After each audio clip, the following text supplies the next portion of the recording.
Hello and welcome to the Matthew Allton Art channel again. I have been doing some work recently, but I haven't posted any videos for the last couple of weeks because I've been doing work in more than one sitting. So I've recorded the video for the first parts of those bits that I've been working on. And when I do the finished piece, I'll be creating the video for those that I've been doing. So apologies for the absence, but I have been creating during the last 2 weeks. Today's video is far from my comfort zone. Those of you that follow the channel know that I've got a Patreon and that we do fortnightly art challenges in that. And one of the patrons this fortnight has decided that we should do a Cubist painting. Now this is far from my comfort zone. I'm very much a realist painter, as those of you that follow me would know, or impressionist painter maybe. So Cubism is way out of my comfort zone, and I don't really know much about it. So I've been doing a bit of research on YouTube, looking at what Cubism is, and some examples of Cubism. So I'm going to try a still life, something very basic and simple, and try and use what I've learned from those videos and create a still life. I'm going to do it in oil paints. And I'm going to use Arches Wheel paper, which is what I used to use. So very much an experiment. I'm not expecting anything great to materialise from this effort, but not one to shirk. We've all done all of the challenges so far since the Patreon started at the beginning of the year. So I'm not going to let everybody down. I'm going to have a go and see what we come up with. Might be a disaster. Might be the new thing for me, who knows when I get into it. But let's see how we get on. Well, this is the still life that I've got up on the left here. And you can see that I'm starting by drawing out the shapes on the page that I want using charcoal. Cubism, from my research, was started by Pablo Picasso and Georges Braque in the early 1900s, and they wanted to step away from art trying to represent a 3D environment. So it's sort of a painting being a window into a 3D environment with the illusion of distance in it. And they wanted to sort of look at the form of objects, but represent them all on one flat plane. So you can see here that I've put all sorts of bits of elements from the still life onto the paper. Then I've erased it. You can see now that I've started the painting for this, and I've erased those lines just so that the charcoal doesn't mix with the paint too much as much as anything else, but I can still see all those lines. So you can see there's sort of half a bottle that I'm working on there, and the base of a glass, all of which come from the still life, but not necessarily from the angle that you're looking at in this photograph. So I've walked around and looked from the top at this still life, and that's where I've got all of the shapes in this still life from.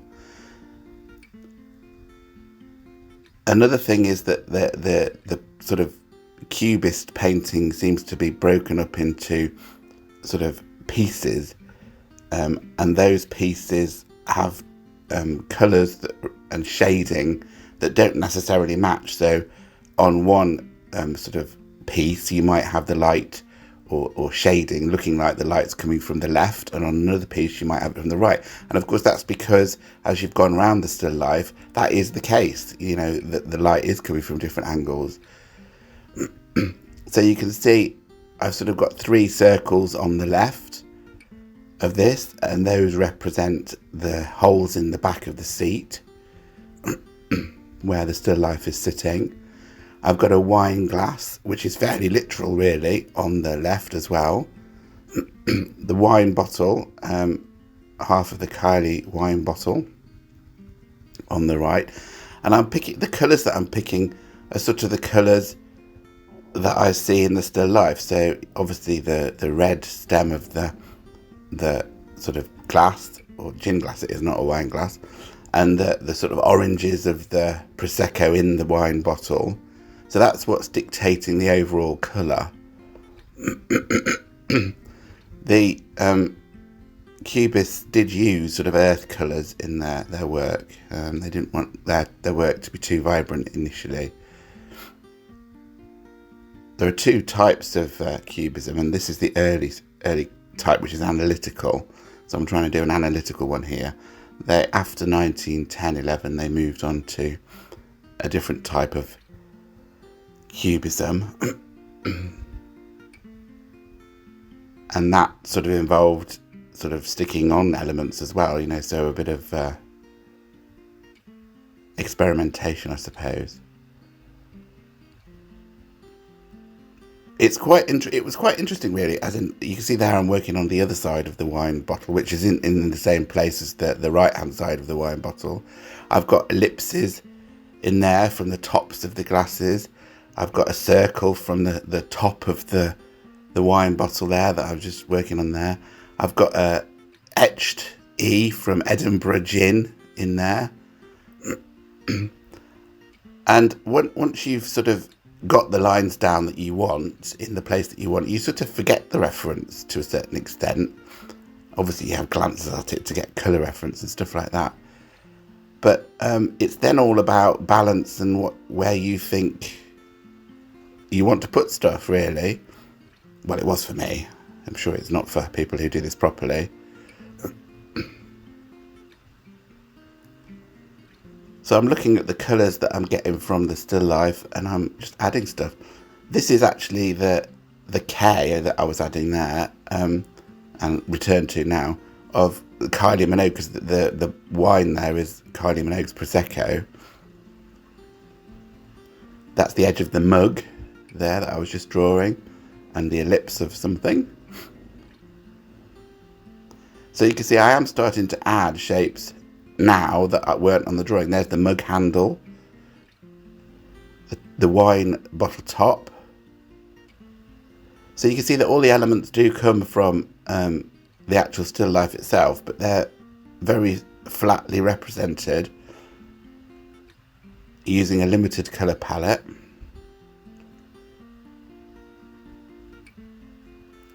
And I found it quite meditative in a lot of ways, more so than when you're trying to represent something accurately because you're worried about getting it right.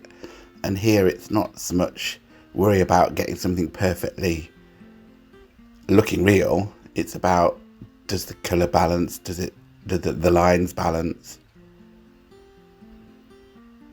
I had some trouble using the paper really for this because obviously the lines, for instance, are quite dark, and I wanted them to be black, and I was struggling to get the black to be on the paper properly. It wouldn't transfer to the paper because of the absorbency of the paper. I've mentioned that before.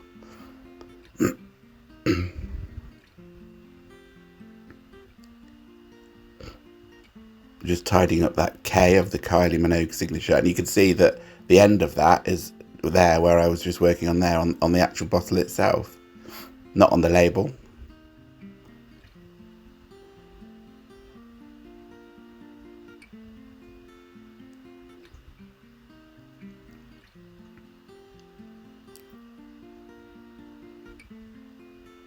A wine label bottle, again not in the right place in real life.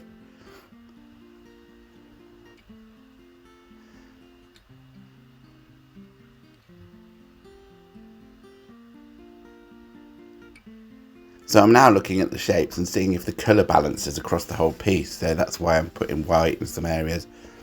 And now I'm really ad-libbing. We've got mixed media here because I'm struggling with putting the black lines on. I'm now using charcoal to emphasise them. And adding extra lines as well, just because I think that looks right there.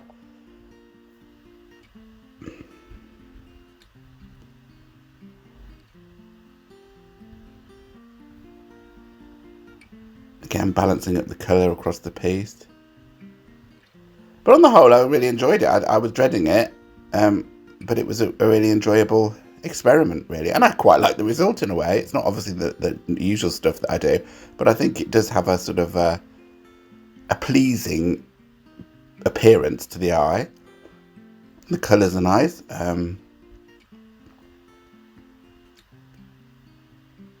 yeah, I'd perhaps try it again. I probably won't, but I would try it again. And I certainly won't shy away from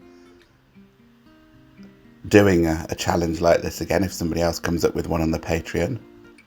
Except they don't. Well, this is the final piece. And as I say, I'm overall quite pleased with it. It's A4 in size. It took about 2 hours, I suppose, including the drawing out entirely. I think it gives the essence of sort of Cubism. It's obviously not done by somebody who's immersed themselves into Cubism for 10 years.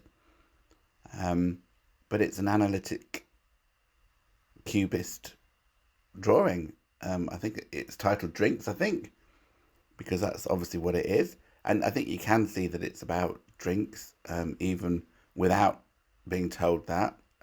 I suppose the wine glass on the left helps that to a certain extent. But I enjoyed it.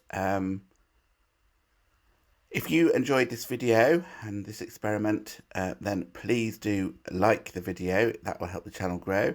If you've stumbled across me because you're into Cubism and haven't seen a video of mine before, then if you've enjoyed it, then please do think about subscribing to the channel. That would be great. Okay, thanks for your time, and I will see you on the next one. Bye.